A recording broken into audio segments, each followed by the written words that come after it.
Woohoo! All right, let me do that. Oh, I've still got host disabled participant screen. Okay. All right, I'm going to mute myself.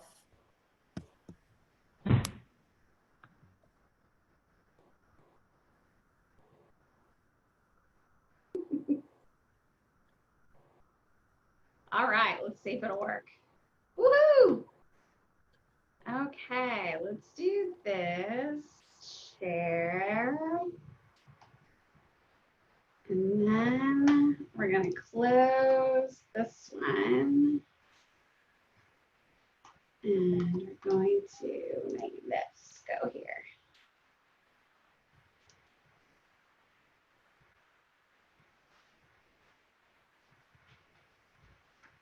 All right. Can you see the slides? Oh, you're on mute, Nicole. Yes. Okay. Wonderful. We're getting the hang of it.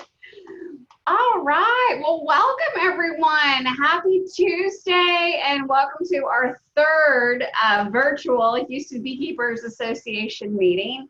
My name's Sandy Murray. So excited to have you guys here.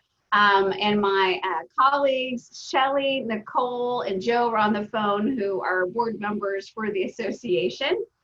Again, we're just so thrilled to try and do this virtually so that we can still get together and talk bees, because, we all want to do that. That's all we want to talk about is bees all the time.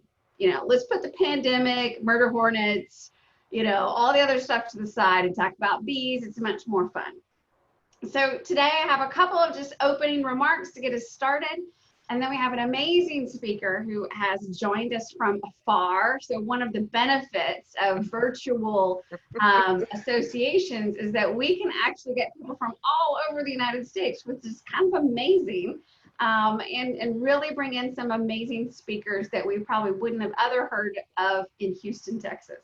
So we're so excited that we've been able to do that. So today, just my usual starting point. Membership for Houston Beekeepers Association, it is priceless, but we do have membership dues. Our membership dues are $15 for students, $25 for individuals, and $40 for a whole family. And I know some of you have big families here in Houston. So please don't wait. Please go ahead and sign up. Make sure you've paid your dues for the year, which is from January to December.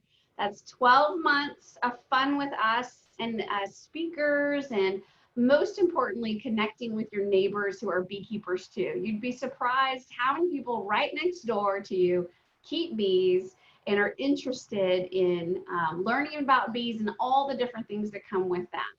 So one of the other benefits, of course, is you do get access by email to the SCEP. You also get to rent from our equipment inventory for free. And if you're interested in hearing about swarms that are available in the Houston neighborhoods, you can sign up on our swarm list by requesting to be on the list. Let me tell you, there's been a lot lately, so lots of activity going on with the bees. So just to kind of revisit one thing in particular, your Houston Beekeepers Association membership gets you access to our inventory of beekeeping goodies. So some things, as you've probably seen, are kind of expensive in beekeeping, and those include extractors, uncapping tanks, all kinds of things that make our lives a little bit easier as beekeepers. So with your membership, you get to actually rent those items for free from us. You can make those requests by email, and many of you are probably looking at extracting honey right now. I know I just got finished actually cutting a bunch of honeycomb in my kitchen. So it is definitely the time of year.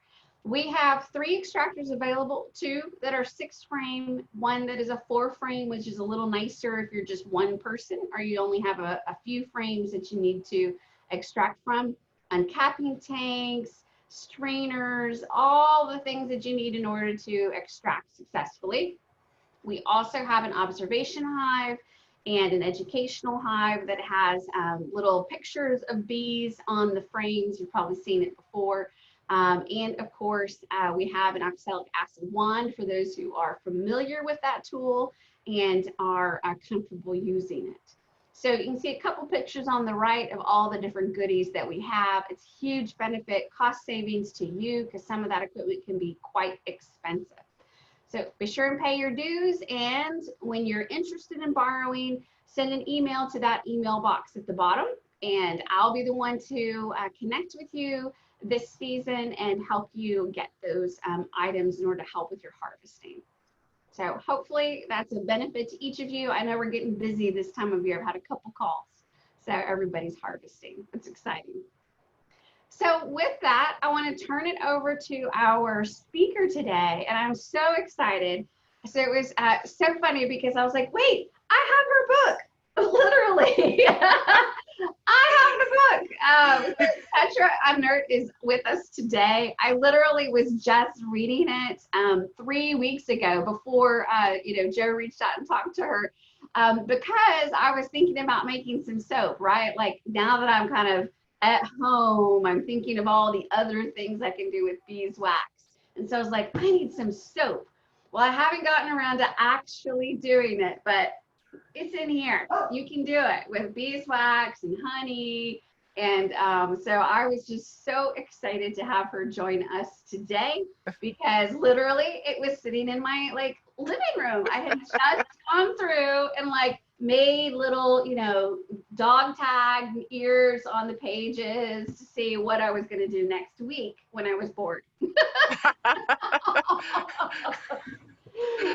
Wait, really, you're bored? Yeah, well, yeah, some days. So it's been busy, but yeah, I needed some new things to do. At the beginning of all of this, I bought some plywood boards that I was going to use for encaustic media because everyone in my Facebook feed was like, oh, I'm so bored. What am I going to do with my time? And so I jumped on that bandwagon and they're still sitting there. I have not had a chance to do anything with them. Yes. But I envisioned all sorts of encaustic artwork on those. And that hasn't happened yet. Yet though, yes. It probably may. So I actually did the same thing. I have my little wax paint colors. And I haven't gotten to mine yet, but at some point I won't be wanting to be outside in the garden, and so those things will start to go to the top. So you'll want to spend time inside with air conditioning, probably. Exactly. So with that, I'm so excited to turn it over to Petra. As we mentioned, she has a number of books all about the products of the hive and how to make some amazing things at home. Out of the products that you have as beekeepers all the time. So she is actually up in Wisconsin, which is probably a bit nicer than it is here today in Houston.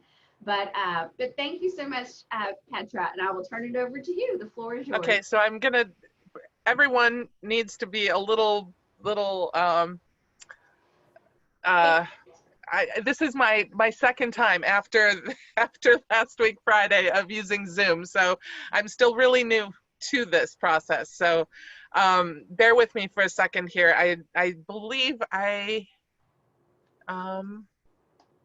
share. Can you guys see it? I can see it. Okay.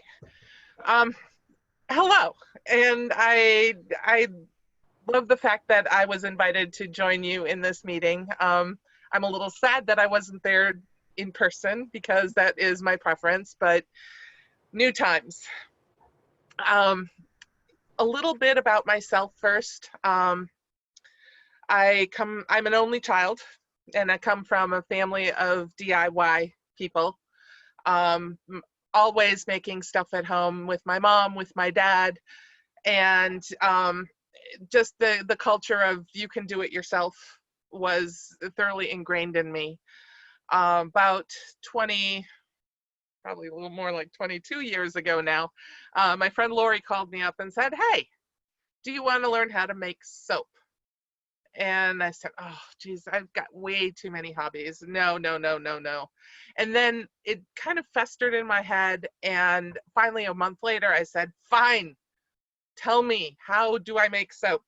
So she ended up coming up from Chicago and spent the day with me, and we made soap. And I was completely hooked. Now, that was my entry point into the world of body care and making that type of product myself. At the time, I wasn't involved with bees at all. I did not use honey or beeswax in my soap. But about 15 years ago, I met Carl. And Carl was the one that had this, he didn't realize it when I met him that he had a passion for bees. But right after that, he met up with a beekeeper's wife, and she basically said, oh, yeah, Al's always looking for help. And his passion for bees was born at that point. So being the good girlfriend, I made that kind of a focus of mine as well, and learning everything I could about beekeeping and bees and using the product after the fact. Can you all hear me well? Okay. So shortly after all of that, you know, we probably had 3 hives by the end of that first summer. And then we were up to almost 20 hives, I think, the following year. We've never progressed more than, I think at our maximum, we had about 68 hives. But we're nowhere near there now. It's always stayed kind of just outside the hobby realm. But it made for a lot of honey, a lot of wax, and a lot of opportunity to play with the ingredients. So in my research, I picked up a lot of different candle making books, trying to figure out how to make a proper beeswax candle, and being quite frustrated, honestly, in the lack of proper resource materials out there for beeswax specifically. I remember getting some molds and writing on the side based on some recommendations I found online of a wicking size. And I tried that first and was horribly, horribly disappointed. And then I kept bumping the wick size up and up and up. And finally, I arrived at something that worked. But that was so far removed from any of the advice that I found online that I just decided to scrap everything that I found and just experiment myself. So take everything you see online. I mean, there's more information now, but 15 years ago, in 2005, 2006, 2007, somewhere in there really wasn't that much information out there. So learned a lot by trial and error. Then in 2013, I had this opportunity to participate in Martha Stewart's American Made. I entered Beehive Alchemy, my business, into that competition. I think it was a competition.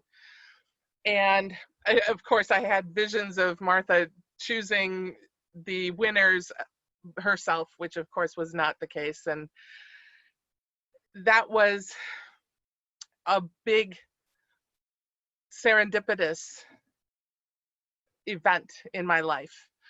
And I could start a whole PowerPoint slide of had I known ...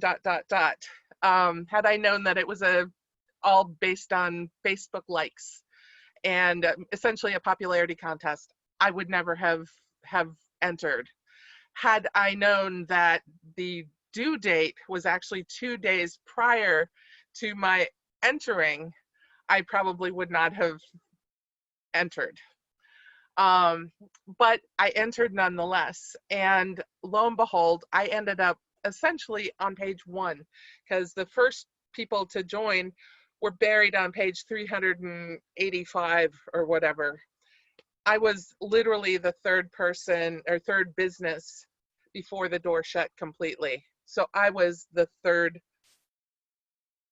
business on page 1. And what that did is it gave me all sorts of exposure that I did not see coming. I landed my big Food 52 wholesale account, where I sell a lot of candles and some soap as well.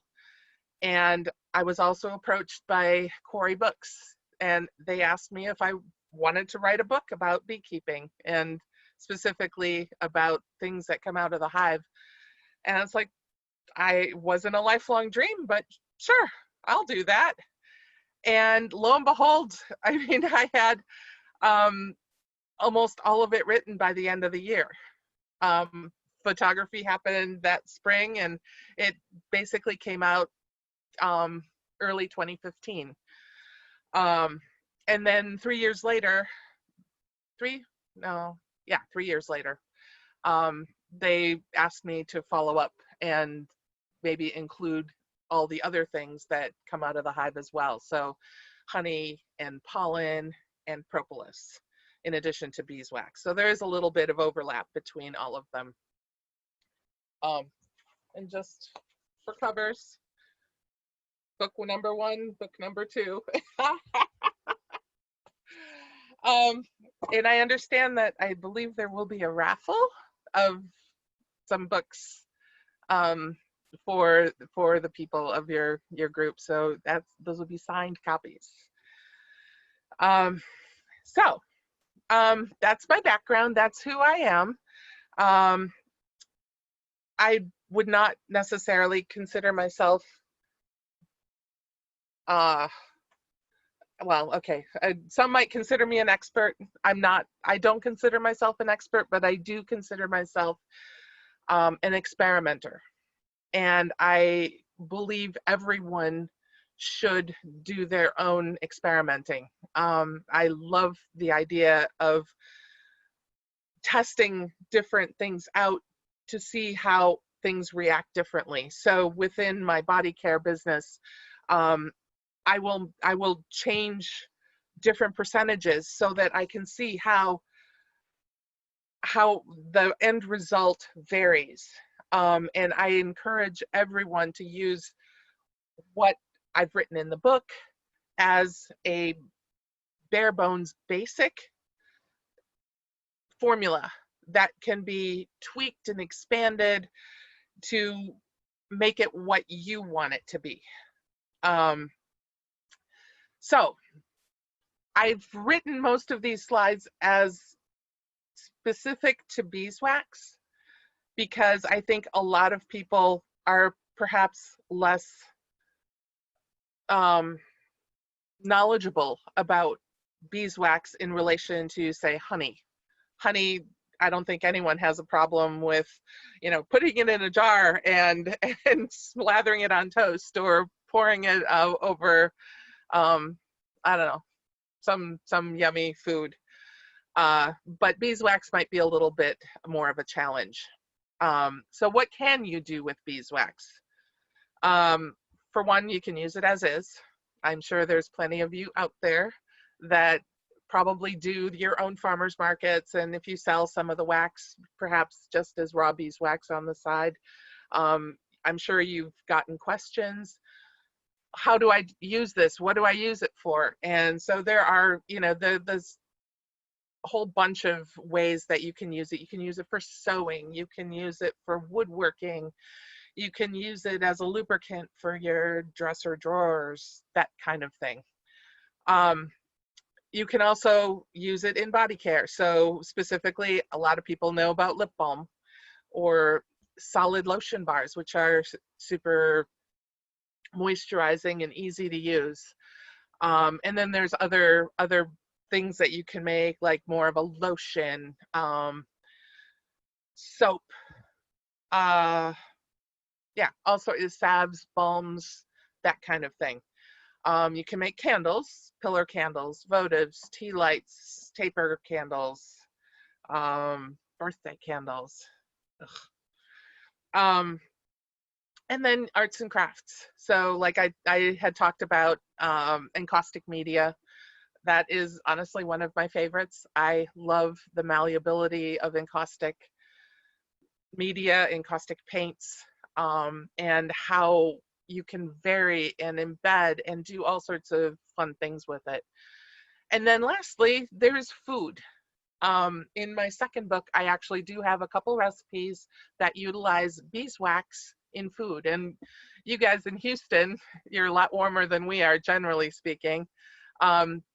Putting beeswax in ice cream, which effectively keeps it from melting as quickly, is perhaps a good starting point. I don't know if anyone's making their own ice cream, but it might be worth a try. So here, what I have decided to do in this presentation is maybe not to go into in-depth recipes specifically, but to talk more about the process and the equipment used and what might be helpful for people starting out or maybe mid-level people, and what I have found really, really useful as I've gotten into this. And the first one is a Presto pot.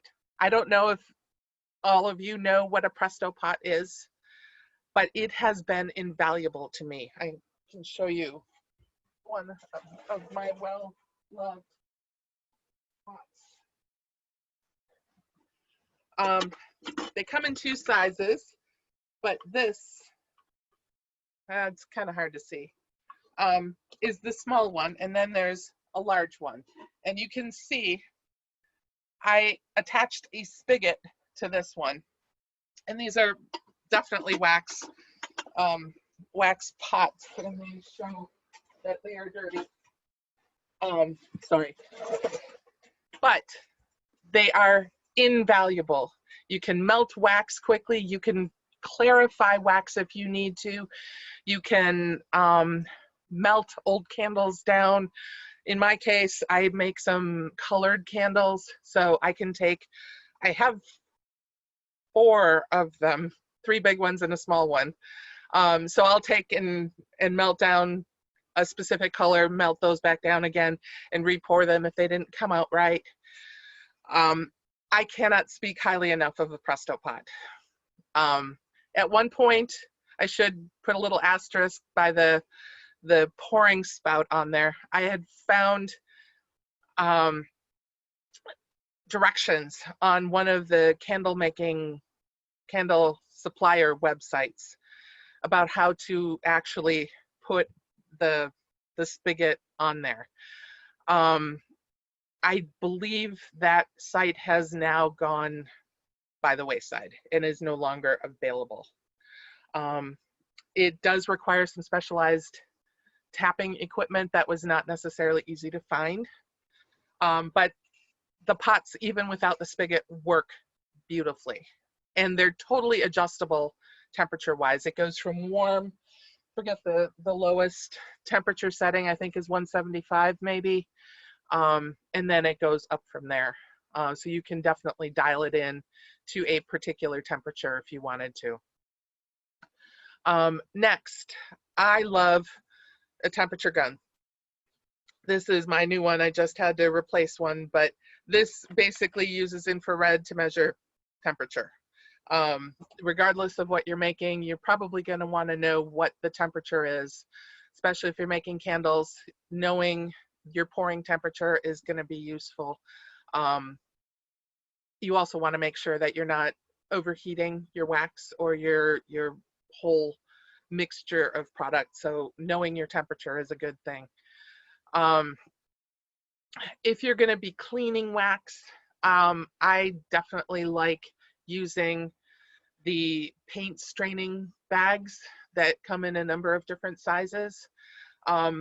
They are probably not as fine as I would like for clarifying wax for candle making, but to get most of the gross, bigger stuff out of your wax when you're first cleaning it, that I think works really well. Plus they're big, they have elastic at the top, so you can easily work with them. But for filtering, for candle making, or when you need some wax that is really nice and clean, nylon filter cloth is what I usually use. And this is, I don't know if you can see that very well, but you can see it is translucent, but it is a really fine mesh. And I generally just, here, hold on. I've got my pouring pitcher, and I usually just hold on to it and let my wax pour in through the filter fabric, and that works out really, really well. And I reuse the fabric over and over again. I just stretch it, peel the wax off, and plunk it back down again. I won't show you what my actual fabric looks like right now that I use day in and day out. And then lastly, a digital scale. It's always going to be useful to have one on hand. You don't have to spend a lot of money, but this is one that I think I might have purchased at Walmart many moons ago. This is a postal scale. It's probably $15.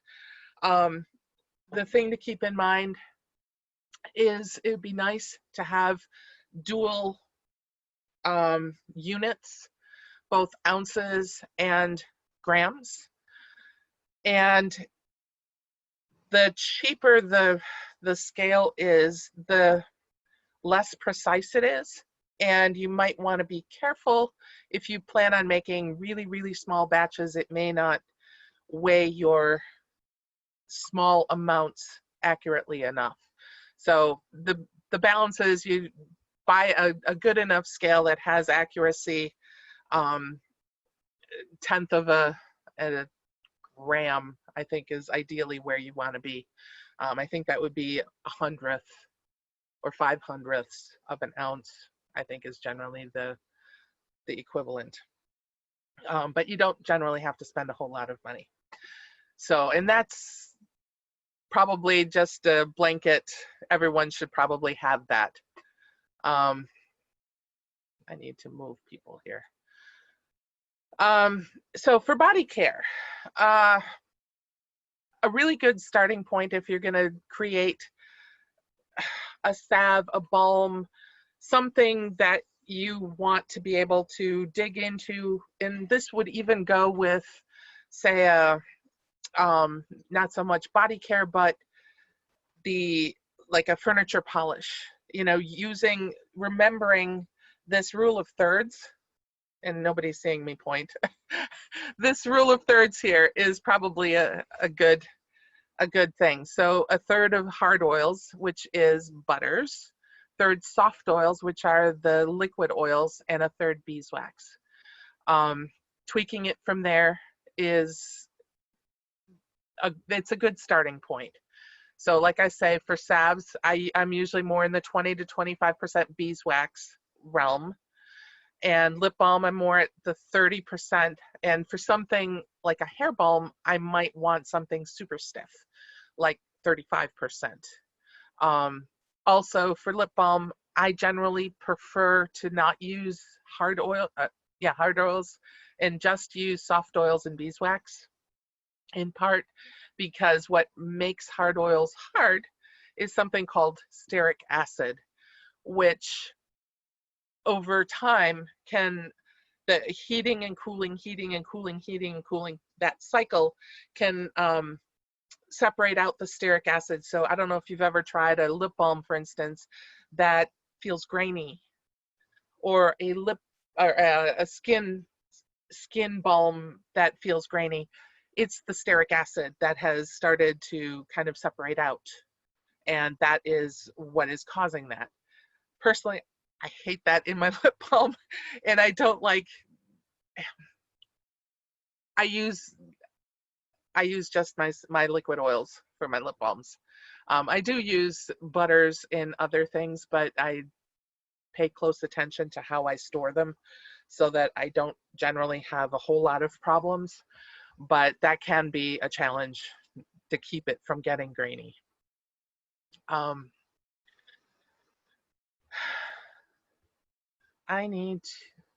Can I ask a question here? I feel like the people, I'm seeing 4 people. You're always in the way. So Petra, there are different views. And if you want to go to your settings, there may be, like at the top of your screen, different views where you can not see us in the way. Well, I see. Okay. What is this? Hide thumbnail. No. Okay. I want to see myself. I'm seeing you. I'm not. All right. Talking. I'll make do. Okay. I'll mute myself. Press speaker view. Speaker view. Where would that be? Top right, maybe? Top right. Under more, maybe? Share. Chat. Also, at the very top of the screen, there's like options. And I don't know if you're at the full screen view or not. That might help you. There's screen sharing. Pause, annotate. What are these? Oh, those are for my presentation. I'm not going to deal with it. All right. So if you want to try making your own lip balms or salve or balm of any sort, it's oftentimes nice to figure out what that consistency is. So just dipping a spoon or a knife into your balm and sticking it in putting a knife or spoon in the freezer and then pulling it out and dipping it into your hot balm will kind of immediately harden it and then allow you to kind of assess how that consistency is without waiting for it to cool down naturally. That's always kind of useful. If you plan on making lip balms, there's a whole bunch of different lip balm filling trays out there that make filling lip balm tubes really easy. Generally, I think the ones I have are either 48 or 50. I've got some that are silicone, so they're totally flexible, which means that the little variations between manufacturers of lip balm tubes are less of a problem. And then I also have the solid plastic ones, which they all work well, whatever you have access to. And then when I'm making my salves, where I'm actually infusing some herbs into my oil, I generally just set that aside and allow it to sit till I need it. And then once I need it, I strain it off and add more oil and more herbs and just kind of repeat the cycle. I do note here that I do add some vitamin E oil, which acts as an antioxidant and helps to keep the oil fresh, so that you're not worried about it degrading over time. If you do want to make some salves, high quality oils with a long shelf life are generally the recommended. Some relatively easily purchased, like locally, are probably olive and grapeseed, sweet almond, apricot, maybe not so much, but they're all nice, light, good oils. Herbs you can use for salves, I've got them listed. I'm not going to go through them, but you can mix and match, and some perhaps you have growing in your garden or out in the bee yard, like plantain leaf. I'm sure you're all familiar with plantain, which is supposed to be really good for bee stings. Chew up the leaf and stick it on your bee sting. So to make a salve, what I do is I use what's called Simpler's method, which is just recipe is written in parts. So one part can be a handful, it can be a teaspoon, it can be a measuring cup full. You just use whatever consistently. So in this case, in this demo recipe, I used 1/6 of a cup as one part. So one part is 1/6, 2 parts a third, 3 parts a half, and so on. You put all that into your jar, and then you top it off with oil. One thing to keep in mind is herbs that, I'm sorry, my dogs above me are making weird noises.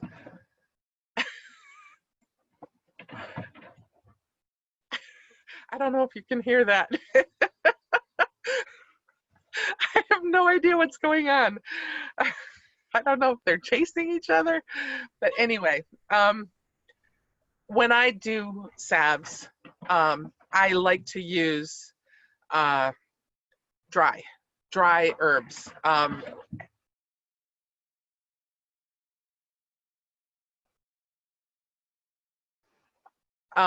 If you have anything with moisture in there, it could potentially spoil, and that would not be a good thing to be putting on broken skin or anything. I mean, it's not good for you regardless. You would not want to use a product that had become moldy, which is not good. So I generally just use dry herbs when I make my salves. So candles. I have fielded a lot of questions about candles. I don't know, I'm guessing that there's a fair amount of candle makers already there.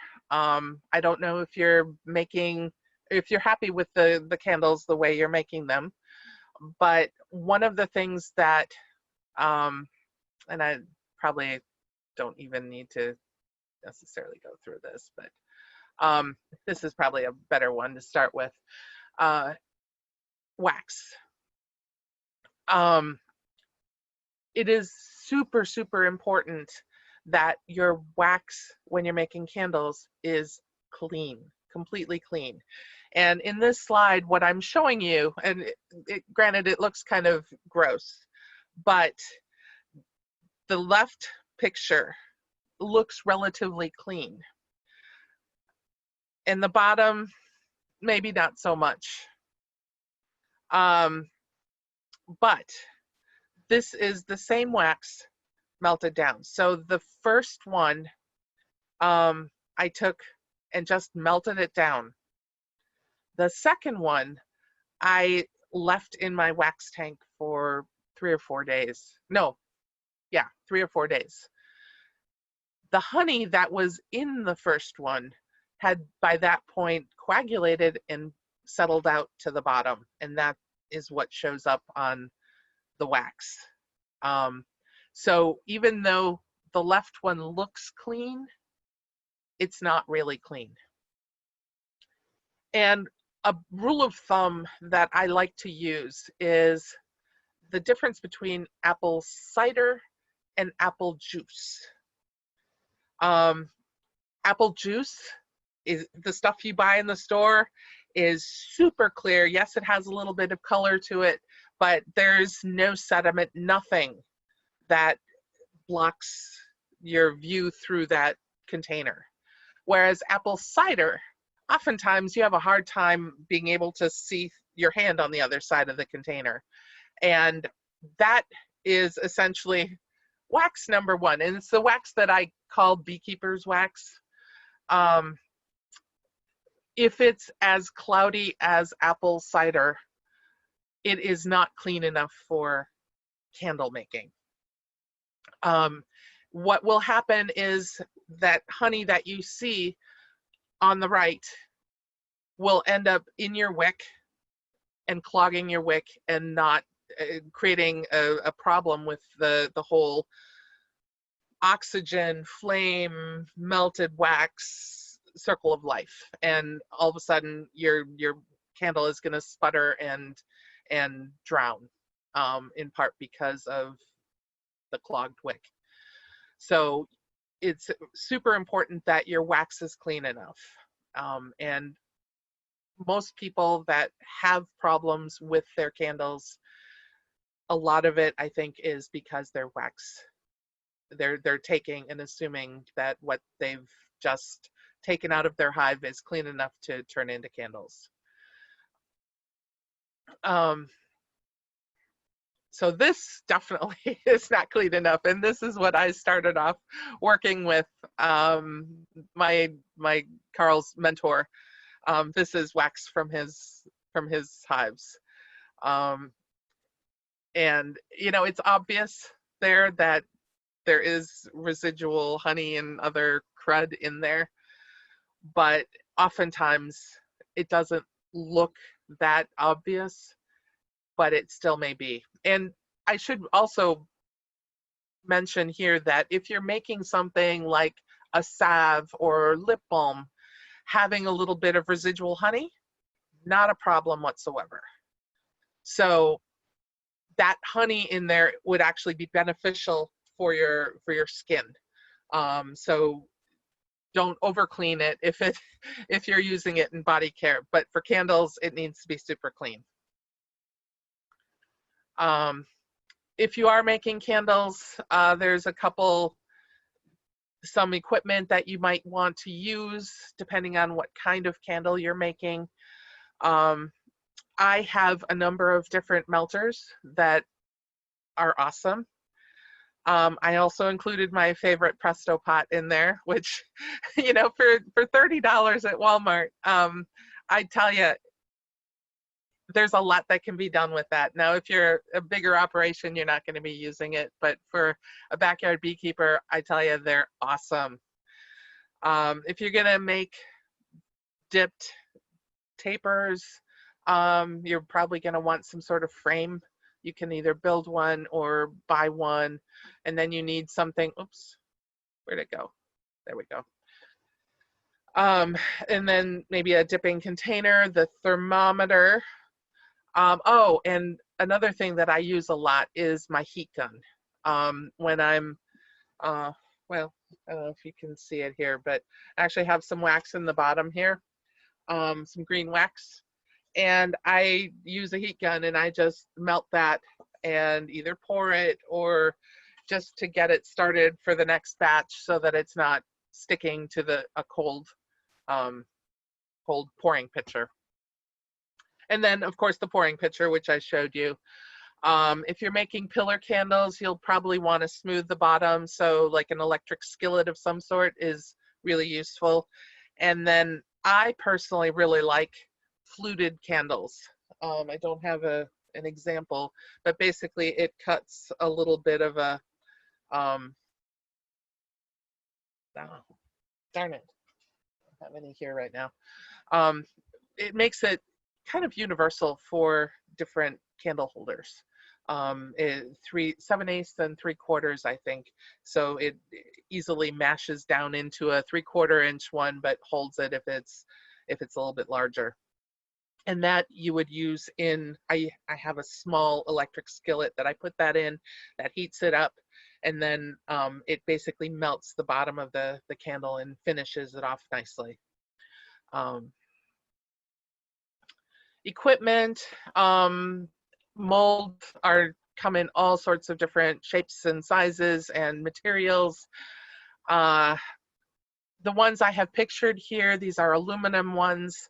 I'm no longer wrapping them, honestly. I have a different system for making my candles, but the molds themselves, with the wick bar across the top, that is my system. There is something that I can, that was a huge issue for me for a long time. And it was probably within the last 3 years or so that I finally figured out how to seal the bottoms without getting blowouts. because I had inherited some candle making equipment, and what came with that equipment was some mold putty, I believe is what it's called. But basically you mold it, you mash it up, and throw it on the bottom, and it kind of sealed everything up. Well, the minute it heated up with the hot wax, yep, exactly. It's flowing all over the place, and I can't tell you how many times I had to clean up mess after mess after mess. This right here is my savior. I love this. This is metal tape. It comes with the backing. Let's see if I can do this. It's for your air ducts. It is, but you have to be careful that you actually get the metal tape. There is shiny silver stuff that looks like this, that is cheaper. This is not cheap. It's maybe $9 a roll. But this is, I have one piece over the bottom to hold the wick up and over. Works perfectly. Cannot make a better suggestion than this. I have tried so many other ways of sealing the bottom without it working properly. Yeah, I don't have an example of one that's in place. I just sent out some pillar candles. So high heat tape, wick putty, yeah, ignore that comment. That's not recommended. And then if you wanted to insulate your molds, you're in Houston, you're not in in a 40-degree basement like me, where you might want to insulate a little bit.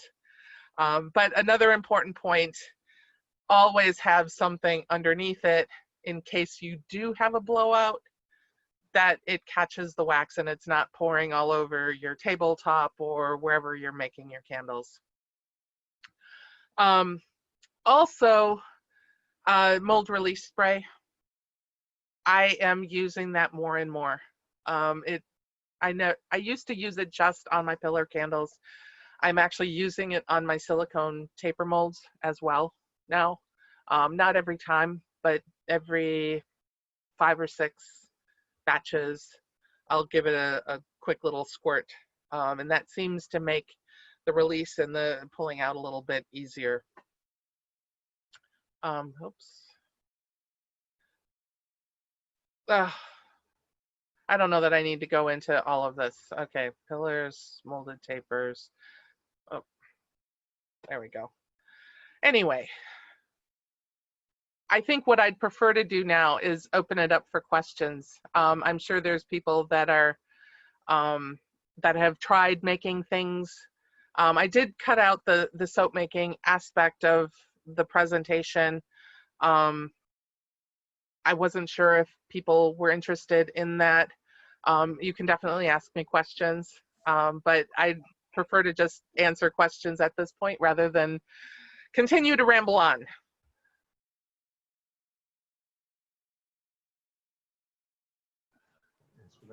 I have a question. Okay. Hello.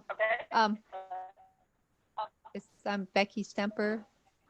I've tried making candles before, like mold candles, and Okay. they would burn for a little bit and then they would just melt in their own pool of wax and dye. And I had to reuse the wax for something else because it's useless as a candle. What did I do wrong? Probably not useless. You could have probably just, I'm guessing your wick size is probably wrong. Oh. That would be my first guess, and I would probably go with wicking up a little bit. Because hey, let me see if I can find the oxygen.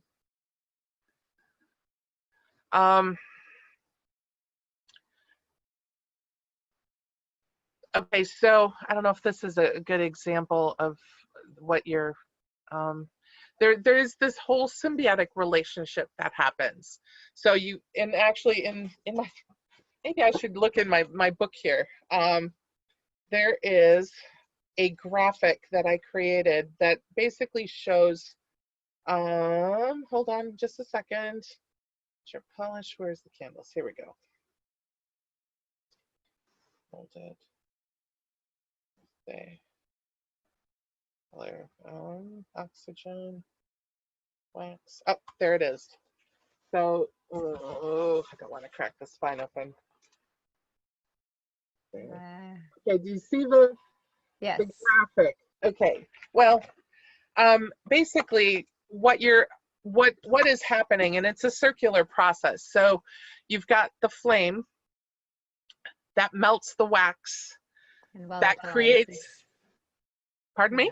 That volatilizes the wax. Exactly. So it turns the wax into vapor, which then feeds the flame, which in there the oxygen kind of is in there. And your wick is wicking that molten wax and then vapor up to the flame. So it's important that you get the wick sized properly, because think of that almost like a pipeline. The larger sizes, here, I can show you. This is a kind of a good example. This is a number 2/0, which is something that I would use for taper candles. This is a number 2, and the diameter wise, they look very similar. They do. But when you see them shredded apart, there's each bundle or each cluster over here is very thin and only a couple strands. Here the strands are a little thicker and there's more strands per bundle, and it's a lot denser. So the way these two function is going to be completely different. So which one is the one recommended for pillar candles?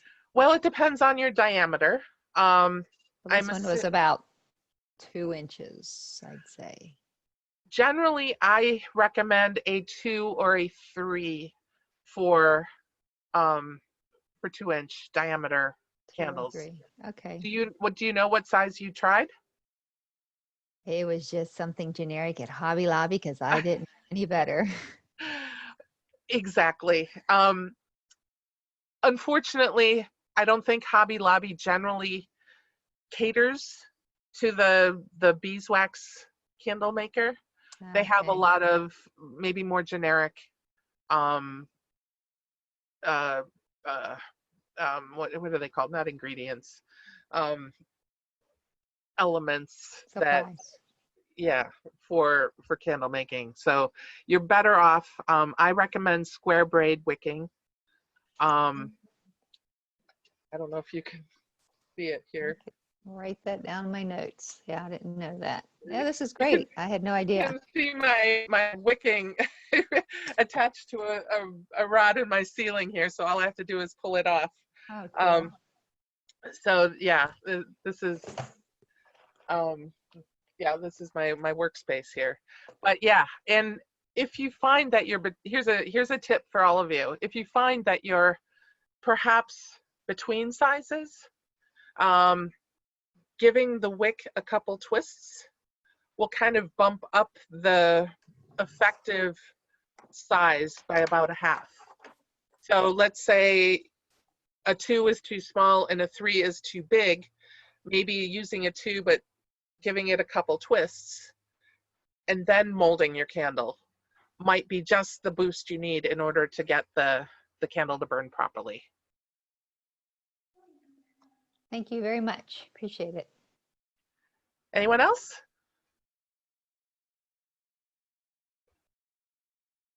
No other questions? I had a question. I put it in the chat, but I'll ask it. When you're cleaning your wax, Yes. how many times, so let's say I'm doing it in a crock pot with a bag, how many times am I going to melt it and strain it before it's considered to be candle worthy? What I would recommend doing, I generally, okay, true confessions, I hate cleaning wax.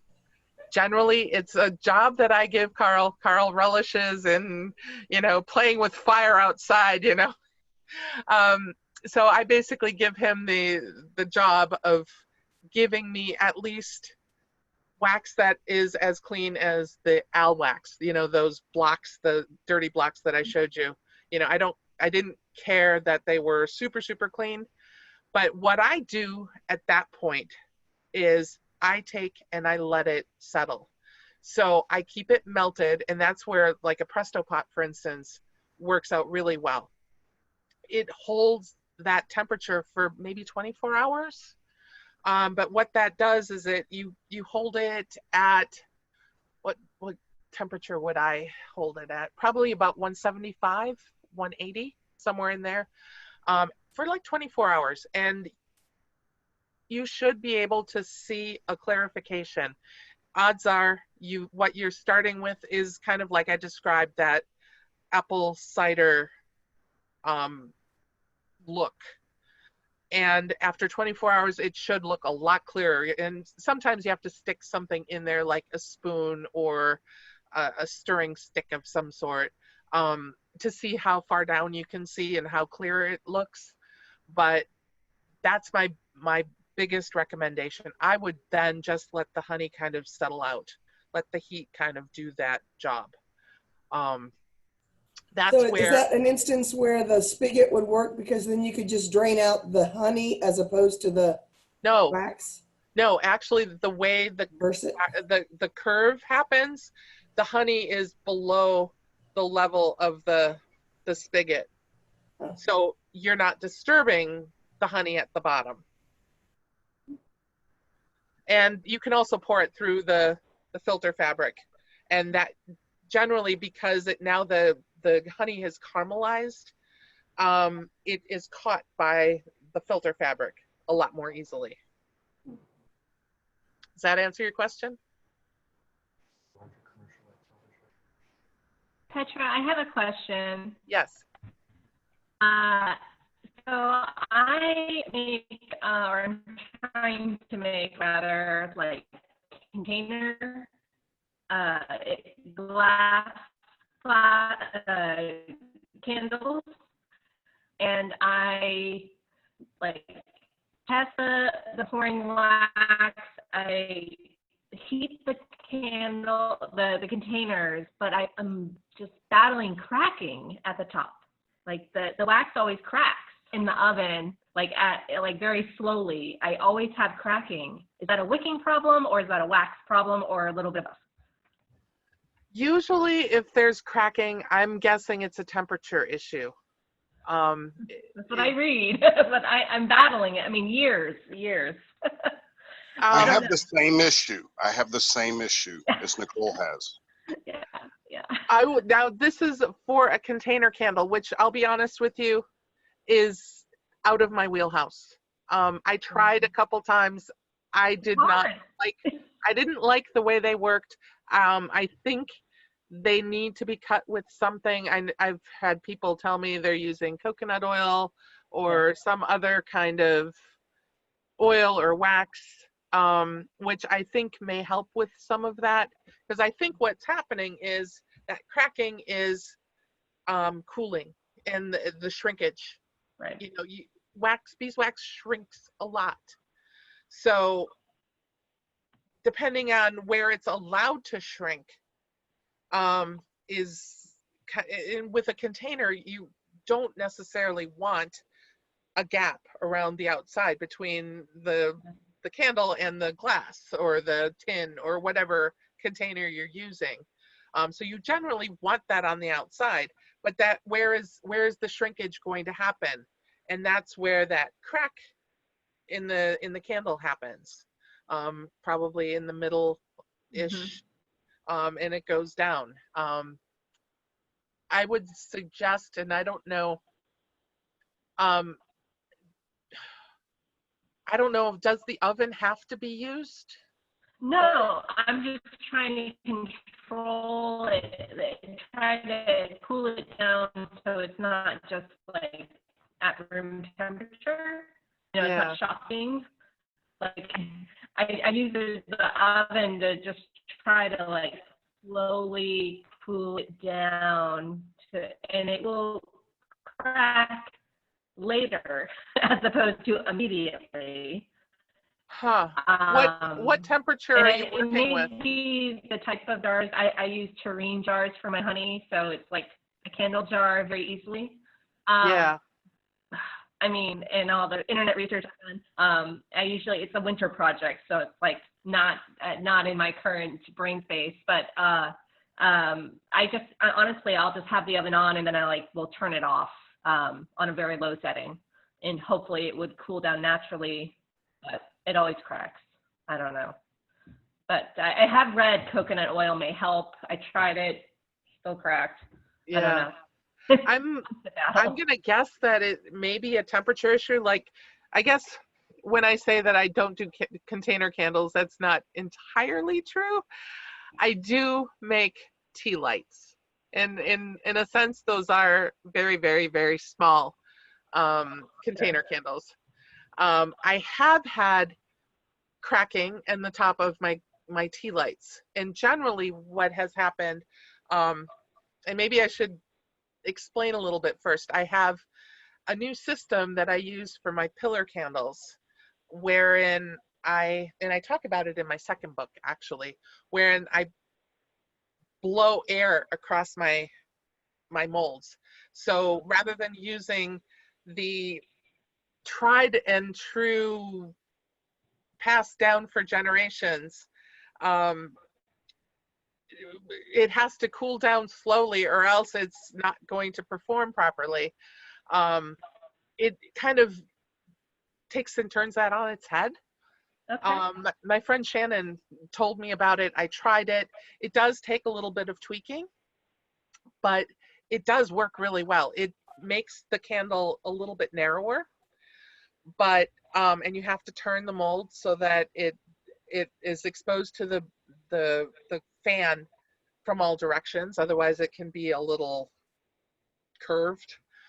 But I have that fan blowing right now.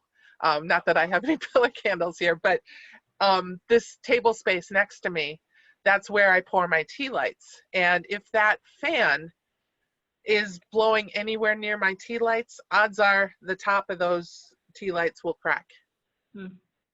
I have also found that they'll develop little pockets or holes if I pour too hot. Yeah. So those generally, I don't pour them as cool as I would my pillar candles, but I generally aim for 175, 170 and under, and try and pour quickly, just to kind of avoid any kind of surface issues, because you have one go, and if it doesn't work out, now you've got something to burn yourself. Right. When it does crack, would you recommend just melting it down and trying again, or doing the pour it a little bit and then pour a little bit more? You know, the second pour method. Do you know what I'm talking about? Yeah. You would wait for it to cool slightly, but not completely. Correct? Yeah. Right. That might help, because I think, especially depending on how deep you're pouring, that might be useful if you're cooling this much wax instead of this much wax. Okay. That might make a difference. I did try doing that with my tea lights, to get the wicks standing up properly and pouring it halfway, and it didn't make enough sense to pour twice. Okay. I didn't find the end result was all that much better, so I kind of stopped doing that. But for something larger, that might be a worthwhile thing to try. Okay. Thank you, Petra. Thank you. Anyone else? So I had a question. We've been using old t-shirts to strain wax. Is there is that a problem? Should we be using something else? Well, the only problem, and I don't remember where I heard this, but you know, using cotton could potentially, you know, cotton has the fibers that will slough off. Yeah. And that might be a problem depending on how you're going to be using your wax. This fabric that I showed you is, I believe it's nylon or polyester. It doesn't have those fibers, so it's not going to get into your final product at all. So I mean, if you want to clean it and you're just pouring it, you know, from you've just taken your cappings and you've melted those and now you're gonna strain those off. Pouring it through a t-shirt is perfect. But ultimately, if you're going to be using it, especially for candle making, I would go through something like this. For body care, it probably doesn't matter. Okay, perfect. Yeah, it's mostly that first 1 or 2 runs where you're getting all the real junk out of it, you know. Yeah, that works perfectly for that. But a paint strainer works really well too. That's true too. We just had a bunch of old t-shirts, so, you know. Then use those first. The other thing, Petra, I know you didn't go into detail on soap making, but yes. I think one of the things that I was challenged with in looking at, you know, regular soap recipes, which seems simple, but then when you add in either honey or beeswax, all of a sudden, like, it was exponentially more complicated. Can you talk to us a little bit about that? Yeah, that's actually a really good point. And part of the reason I think I brought up where my starting point was with body care at all was I started off as a soap maker. I had a lot of batches of soap under my belt before I even met Carl. So when it came to adding honey or beeswax, I was what I would consider an expert at making soap. I'm not sure that other people would say that, but I thought I was pretty good. A couple points. Beeswax. If you use too much, it's not going to have a nice texture. The feel of the soap is going to feel kind of rubbery. Yes, it will make it harder, but it also is kind of unpleasant to hold and to use. So I generally recommend somewhere, I think I use 0.5% in my soap recipe. And truthfully, I don't use beeswax as a general rule. Okay. I have found that it just isn't worth the effort. Honey, on the other hand, I think has a very valid reason for being there. The only thing that you need to keep in mind when you're using honey, first off, it heats up your batch hotter than it normally would. So depending on what else you're adding, it may affect how, you know how, okay, so after you put things in the mold, it continues to heat up and go through what's called gel phase. Yeah. Honey is going to make that process hotter. And I learned from me, I decided I was going to be really, really smart about a new recipe, and I was going to try putting it in the oven to accelerate the finished process. I forget what it's called, like in the oven hot process or something like that, where you do cold process soap and then you throw it in the oven at 170 for like an hour and then you pull it out. Oh my God. $300 some later, I had soap volcanoing over the edge of the mold down into the inner mechanisms of my burners and into every nook and cranny. I could smell soap for months after that. And because I was so smart that I used goat's milk, I used honey, and I used beeswax, all of which increased the temperature of my soap batter. never again. Never have I used my oven for anything soap making related, but, and that's part of the challenge. What I encourage people to do in my book is to just make a batch without either of those two things first. Understand how to make soap, what kind of changes, the chemical reaction, how it looks, how it feels, what phases it goes through, and then add honey and beeswax. And the honey, one thing that I've learned, you can't just like take a bottle and squirt it into your mixture at trace, because you'll end up with globules of honey in your soap.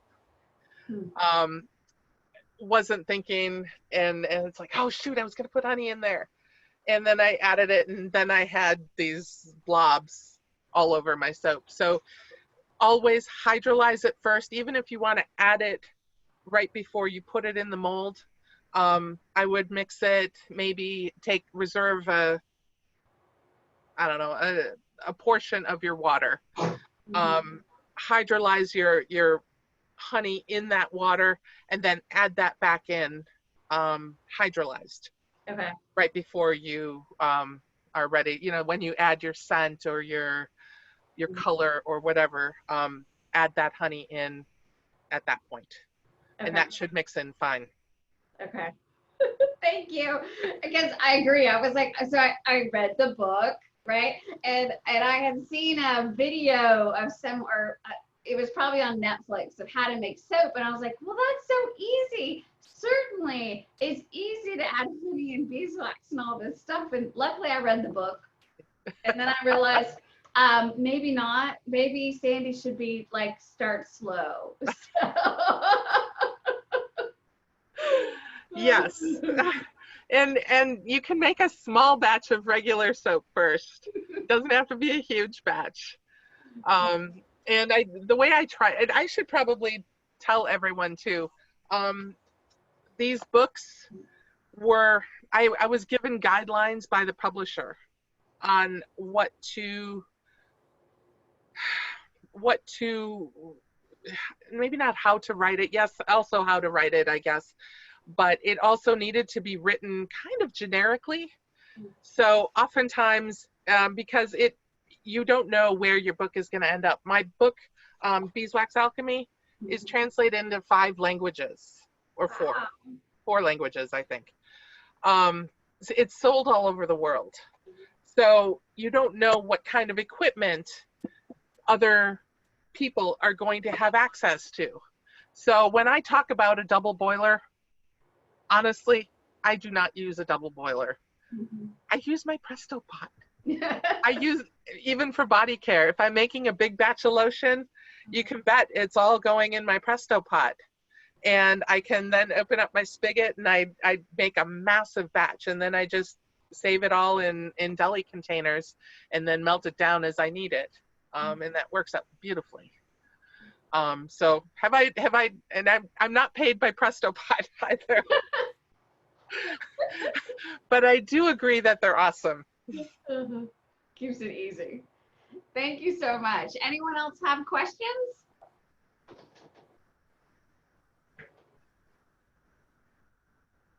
No one? Okay, I have one more. Okay.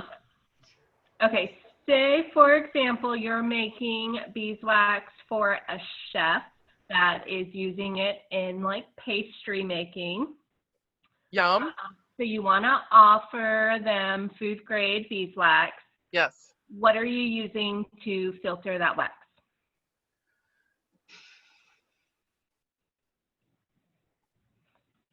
I wouldn't do anything differently, honestly. I mean, you know how you're handling your wax. Okay. If you would eat that honeycomb, that wax is going to be edible at that point. If they needed a certain level of cleanliness, then I guess they should probably tell you, you know, in terms of like, if all the honey needs to be out of it, for instance. Does anyone have my new book? whoever wins it, I don't. this has an awesome recipe in it. Speaking of pastries, cannelé bordelaise. It takes like multiple days to make it, but oh my God. Yeah, that's what they make with it, and it's delicious. I bought one. Yes, you can make You're your own. talking about like filtering beeswax, and I was like, oh God, am I like messing that up? No, Okay. I don't think so. Actually, I think I have a picture of my birthday candles tucked into my. Oh, that's it. Oh, it's so beautiful. Yeah. And if I can just say, it is so worth it to. I mean, you have to get molds, and I am not wealthy enough to be able to afford the copper molds, which is the most traditional. But individual molds definitely work well. I think mine were aluminum, and I also got a couple silicone molds. The metal molds worked better, but all of them turned out equally well. So depending on what your budget, I totally encourage you to try making your own. And actually, it's kind of funny because today, through my Facebook feed, there's a restaurant here in the Milwaukee area that I believe has closed its doors permanently because of the COVID virus and not being able to be open. But there's a woman that I'm friended with who she has like a commercial space that she rents out for people that need to make a batch of something and need a commercial kitchen to do that in. You rent her space to do that. But anyway, she put out an email saying that the egg farmer that supplies that restaurant with eggs, 500 a week, 500 dozen a week, Whoa. all of a sudden has nowhere to go with those eggs. And so they were selling them at $3.75 a dozen. And I decided to go, which is a lot if you're buying them at Aldi, but not a lot if you're buying them at the farmer's market. Good price. So I decided to go with 4 dozen. Not that my refrigerator can hold 4 dozen right now. But I thought, I should make a big batch of cannelé. That would be awesome. So that was today's thought process, and I encourage everyone to do the same. Get yourself some molds, especially once you have beeswax, because you brush the mixture of butter and beeswax on the inside of the mold, and then you pour your egg batter, and it's almost like a crepe batter. It's really eggy. You let it sit for two days in the refrigerator. That's the hardest part. But then you take and you pour that into your molds and bake it for like 2 hours. It turns dark and crusty on the outside and almost like a molten lava on the inside. Oh, it's a blank slate for doing all sorts of cool stuff with it. That sounds amazing. Okay, if you make some in the next few days, you have to send us a picture. I make no guarantees, but I will try. And I also encourage you, I am having loads of fun with this right now. I'm making a honey mustard. There's my part-time helper is somebody talking? Or is that me feeding back?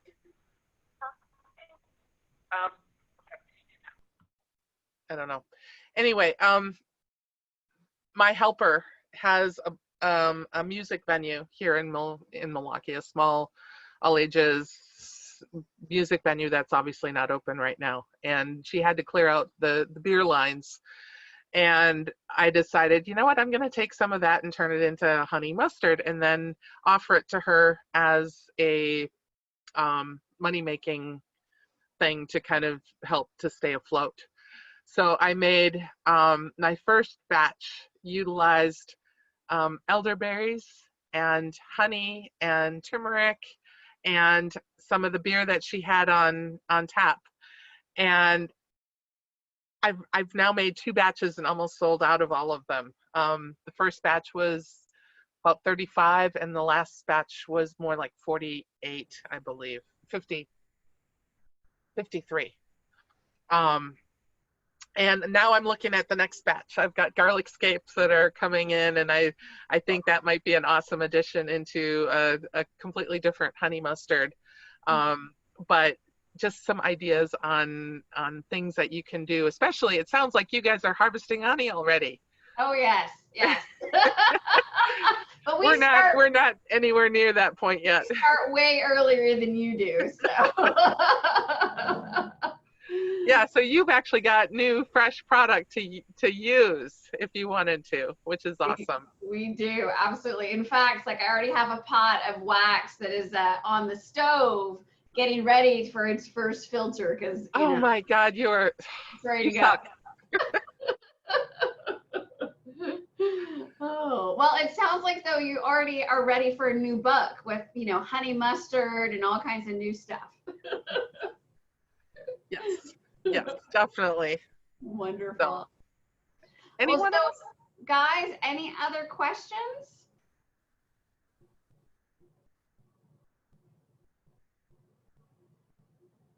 Nope. All Doesn't right. sound like it. I'm giving you the full 7 seconds to ask a question. That's my rule. 7 seconds to ask the question and then we move on. All right, like wonderful. Well, thank you so much, Petra. This was a great discussion, great questions, and thank you for sharing. I really appreciate it. And honestly, I'm kind of awestruck because, like, literally, the book is in my house. Well, if anyone decides they need a copy of my, if anyone needs a copy, I just ordered, I think I have about 10 copies of each sitting here. Awesome. So you can get a signed copy from me if you want it. It's available through my website. Absolutely. That's so cool. All right. Well, everybody, please give a round of applause for Petra. Thank you so much. Thank you. And thank you so much for joining us virtually. We really appreciate it. We know it's not the normal beekeeping way. No, but it's so enjoyable. Thank you. Thank you. You guys have been great. Yeah. Well, and hang on. We're going to do the raffle prizes. Okay. And yes, so we have a couple of your books to give away as well. So let me go ahead and let's see, move forward. To this. All right. My turn to make the switcheroo. Okay. All right. I think we've got it up. Okay. So it's time for the best part. Raffle and door prizes virtually, of course. So the very first prize is a raffle prize. So if you guys have been watching our Facebook feed and the SCEP, we actually have a raffle for new members to get an actual hive, an actual colony.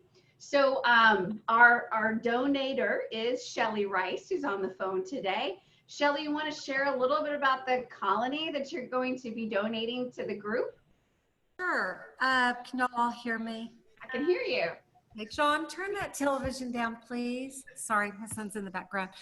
A couple of weeks ago, we had a woman contact HBA on our swarm list, and she was moving to California due to COVID. She had lost her job, and she had gotten another job in California.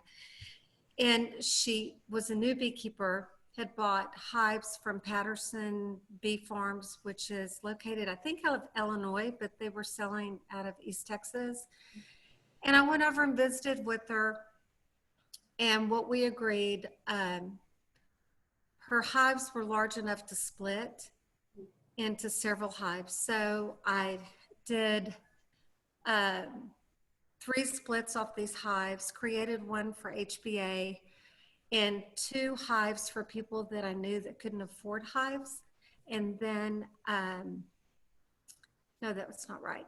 So there's 3 splits. So anyway, it was a really good experience. I had bought some bee weaver queens and was able to do this. So this hive is really beautiful. It's almost a full 8 frame. It's in equipment that I use that's from Beeline of Colorado. And the equipment is in good shape, but it is previously been used. And I guess that's all I can tell you. I mean, what else I'm so used to working with the bees, I always forget what new beekeepers want to know about the hive. So Bee Weaver Queen, I think I did this work probably a little more than 4 weeks ago. I could look at my phone and tell you for sure. What I'd like to do is whoever wins it, the hive is in my front yard. They would come over, we would work it together, and I would teach them how to transport it to wherever they're going, and give them support with this hive for as long as they need it. But wonderful. Thank you, Shelley. You're and I think that's probably the biggest questions, right? So it's not just the colony, you get some expert support from Miss Shelley Rice. So, you know, that's even better. So we did offer the raffle to new members. And so, Nicole, you want to share with us who our lucky winner is today? Yes. So I have done a random number generator and figured out who was the winner. It was the second person that had entered, and her name is Florence Hobson. Oh, I remember Florence signing her up. Well, congratulations, Florence. Woo! Yay! Is she on? I don't think she's with us tonight here on the meeting, but I have her email address, so I'll make sure, I'll connect you guys. Okay, perfect. Wonderful. And so we're offering, you know, some special raffle gifts to new members, and we'll have others as we move forward through the year. If you guys remember, we've also given away a couple of top bar hives. So it's been quite a fun year for the gift area. So be sure and tune in, watch Facebook. So we also have some wonderful books from Petra. So we have 2 that are her previous version from 2015, and then one of her new books. So Nicole, you want to pick our first winner of the 2015 book? Yes. The first winner is Alexandros Vestekis. Alexandros, are you there? He's with us. You want to say hi? Hello. Woo, hello. I'm here. I love him. Awesome. Well, congratulations. We'll make sure you're connected and get that book to you. Thank you very much. Thank you very much. You're welcome. Thanks for joining us today, Alexandros. So we appreciate You it. will. Thank you. Appreciate for that.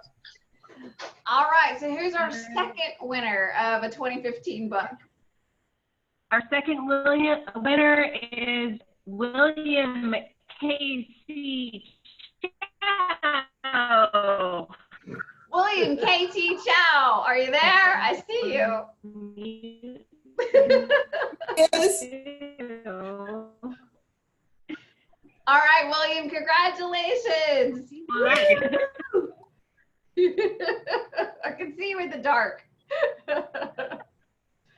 All right, that is so much fun. All right, who is our last winner of a new Beeswax Alchemy book? All right, our final winner is Kimberly Meyer. Kimberly Meyer, where are you? There she is. Hi, Kimberly. Thank you. Congratulations. I'll connect you guys. So yeah, that's really fantastic. Kimberly, I know you just asked on the chat. Yes, through the SCEP, our newsletter that we sent out to all the members, we had the raffle in there. Okay. Otherwise, you just have to attend the meetings. Okay. We just republished the SCEP to Facebook. So that's just a second channel where you may have seen the raffle. But otherwise, it's through email. Great.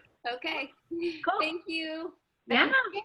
And thank you all for joining today. We had 40 members on the phone listening to Petra, so that's pretty good considering all that's going on. Our next meeting is going to be July 21st, so don't miss out. As I mentioned, we got lots of gifts, lots of raffles, so keep an eye on Facebook, keep an eye on the skip, and be sure and share your harvesting stories on Facebook as you do these months. All right. Have a wonderful day. See you next month, everyone. Bye. Thank you, Petra. Thank you, team. Bye-bye. Thank you.